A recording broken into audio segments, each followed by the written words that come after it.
Welcome friends. நிறைய பேருக்கு அவங்களோட ஈவினிங் டைமில் ஒரு டீயோட ஒரு பிளெயின் கேக் சாப்பிட்ணுன்னு ரொம்ப ஆசை இருக்கும், especially for 90s kids. But ஆனால் நம்ம பேக்கரியில் போய்ட்டு நம்ம அதை வாங்கணுன்னா என்ன கெமிக்கல் கலந்துருப்பாங்களோ இல்லை என்ன ஆர்டிஃபிஷியல் ஃப்ளேவர்ஸ் கலந்துருப்பாங்களோன்னு யோசிச்சே நம்ம அதை வாங்க மாட்டோம். பட் இதை நம்ம வீட்டிலேயே எப்படி செய்கிறது, ரொம்ப சிம்பிளாக எப்படி செய்கிறது நான் இப்போ சொல்லிக் கொடுக்க போகிறேன். இப்போ ஒவ்வொரு ப்ரொசீஜராக பார்ப்போம். ஃபஸ்ட்டு வெட் இன்க்ரீடியன்ஸை நம்ம வந்து மிக்ஸ் பண்ணிப்போம்.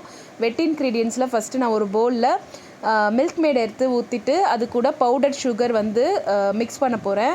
இந்த த்ரூ அவுட் ப்ராசஸில் வந்து நீங்கள் எதுலேயுமே வந்து எலக்ட்ரிக்கல் பிளெண்டர் யூஸ் பண்ணாதீங்க. எலக்ட்ரிக்கல் பிளெண்டர் யூஸ் பண்ணிங்கன்னா கேக் வந்து உள்ளே வந்து ரொம்ப ஹார்ட் ஆகிடும். ஸோ அதனால் கையில் விஸ்க வச்சு நீங்கள் வந்து நல்லா மிக்ஸ் பண்ணிக்கோங்க. இந்த மில்க் மேடும் இந்த சுகரும் சேர்ந்து ஒரு பேல் எல்லோ கலரில் நல்லா மிக்ஸ் ஆகிட்டு ஒரு ஃப்ளஃபியாக ஒரு மிக்சர் ஆகும். ஸோ அது வரைக்கும் நீங்கள் நல்லா மிக்ஸ் பண்ணிக்கோங்க. கையில் நீங்கள் கலக்க நல்லா கொஞ்சம் டைட் ஆகும். அது பரவாயில்ல, கொஞ்சம் இது பண்ணி நீங்கள் மிக்ஸ் பண்ணிக்கோங்க. நான் பக்கத்தில் வந்து அன்சால்ட்டட் பட்டரை வந்து மெல்ட் பண்ணி வச்சுருக்கேன். மெல்ட் பண்ணாமல் யூஸ் பண்ணாதீங்க, அதனால் கரையிறதுக்கு ரொம்ப லேட் ஆகும். ஸோ மெல்ட் பண்ணிவிட்டு ரூம் டெம்பரேச்சரில் எடுத்து சேர்த்துருக்கேன். இந்த பட்டர் அதுக்கு முன்னாடி மிக்ஸ் பண்ண எல்லா மிக்சரும் சேர்ந்து பட்டர் அது கூட வந்து அப்சார்ப் ஆகி நல்லா மிக்ஸ் ஆகி வரும். அது வரைக்கும் நீங்கள் நல்லா மிக்ஸ் பண்ணிக்கோங்க. மிக்ஸ் ஆனதுக்கப்புறம் நம்ம வெண்ணிலா எசன்ஸும் மில்க்கும் பேட்சாக நம்ம ஊற்றிக்கலாம். இப்போ இதை நம்ம வந்து கையை வச்சு நல்லா கலந்துக்கோங்க.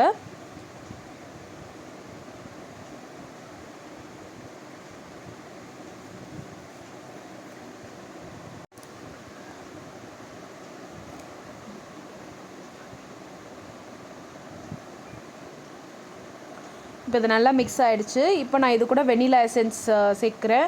இதோட எல்லா மெஷர்மெண்ட்ஸும் நான் டிஸ்கிரிப்ஷனில் கொடுக்குறேன், நோட் பண்ணிக்கோங்க. ஏன்னா திருப்பியும் அது இன்க்ரீடியன்ஸ்லாம் தனித்தனியாக காமிச்சிட்டு நம்ம இது பண்ணுறதுக்கு ரொம்ப பெருசாக போயிடுது. ஸோ மில்கை வந்து 2 பேட்சாக நான் யூஸ் பண்ண போகிறேன். ஃபஸ்ட்டு ஒரு பேட்ச்சு, அதுக்கப்புறம் மிக்ஸ் ஆனதுக்கப்புறம் செகண்ட் பேட்ச் ஊற்றிக்கலாம். மில்க் வந்து நான் ரூம் டெம்பரேச்சர் இருக்கிற மில்கில் தான் வந்து நம்ம எப்போவுமே யூஸ் பண்ணணும். சூடாவோ இல்லை ரொம்ப சில்லுன்னு அப்படியே ஃப்ரிட்ஜிலேருந்து எடுத்த மில்க்கு யூஸ் பண்ணாதீங்க. நீங்கள் எப்படி வேணால் யூஸ் பண்ணிக்கலாம். கொதிக்க வச்ச மில்க்னாலும் சரி, பிளெயின் மில்க் ரா மில்க்னாலும் சரி, ஆனால் ரூம் டெம்பரேச்சரில் இருக்கிற மில்க்கை யூஸ் பண்ணிக்கோங்க. ஸோ இப்போ இதை போட்டு நல்லா மிக்ஸ் பண்ணிக்கோங்க. இருக்கிற மிக்சர் எல்லாமே மில்கோடு சேர்ந்து மிக்ஸ் ஆகணும். கீழே வந்து எதுவுமே தங்கிடக்கூடாது. அதுக்கப்புறம் நம்ம ட்ரை இன்க்ரீடியன்ஸ் கொஞ்சம் கொஞ்சமாக நம்ம இது பண்ணி சேர்த்துக்கலாம். ஸோ இப்போ நம்ம ட்ரை இன்க்ரீடியன்ஸ் எப்படி மிக்ஸ் பண்ணுறது பார்க்கலாம், என்னென்ன எடுத்துருக்கோன்றதை பார்க்கலாம். ஸோ ட்ரை இன்க்ரீடியன்ஸை கூட நம்ம யூஸ்வலாக சீவ் பண்ணி எடுத்துக்கோங்க. ஏன்னா சீவ் பண்ணி எடுக்கலைன்னா கட்டியாக இருந்ததுன்னா கேக்கில் வந்து அங்கங்கே கட்டியாக சின்ன இதுவாக தெரியும். ஸோ எப்போவுமே வந்து சீவ் பண்ணி எடுத்துக்கோங்க. இது கூட நான் மைதா, பேக்கிங் பவுடர், உப்பு, நான் வந்து இந்து உப்பு எடுத்திருக்கேன். அதுக்கப்புறம் பேக்கிங் சோடா சேர்த்து நல்லா சீவ் பண்ணிக்கோங்க. அதுக்கப்புறம் கார்ன்ஃப்ளவர் நான் போட்டு போகிறேன்.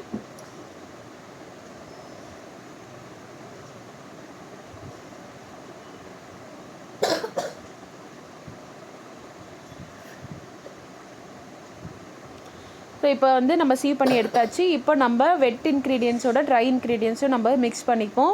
2 பேட்சாக மிக்ஸ் பண்ணிப்போம். ஸோ தட் ஈஸியாக மிக்ஸ் ஆகும், இல்லைன்னா ரொம்ப கஷ்டமாக இருக்கும் மிக்ஸ் பண்ணுறதுக்கு. இது வந்து நார்மல் விஸ்கை வச்சு இல்லைன்னா ஸ்பேச்சுலா வச்சு நீங்கள் மிக்ஸ் பண்ணிக்கோங்க. கட் அண்ட் ஃபோல்ட் மெத்தடில் நீங்கள் மிக்ஸ் பண்ணிக்கலாம்.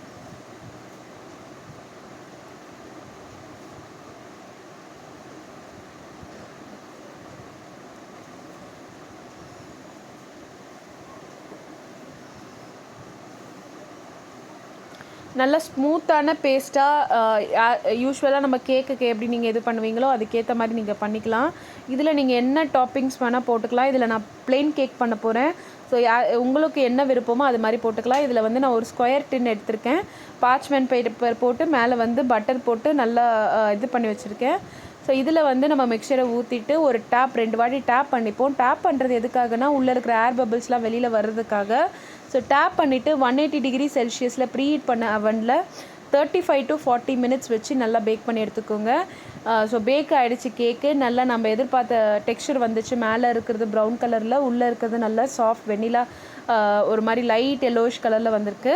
ஸோ இப்போ இதை வந்து பீசஸ் போட்டுக்கலாம். ஸோ அவ்வளோதான், முடிஞ்சிருச்சு. நான் வீடியோ எடுத்ததுனால ஒரு ப்ராசஸ் வந்து 145 ஹவர்ஸ் ஆகிடுச்சு. பட் ஆனால் உங்களுக்கு நீங்கள் நார்மலாக வீட்டில் நீங்கள் பண்ணிங்கன்னா மேக்ஸிமம் பேக்கிங் டைமோடு சேர்த்து உங்களுக்கு 1 hour மேக்ஸிமம் 45 மினிட்ஸில் முடிஞ்சிடும்.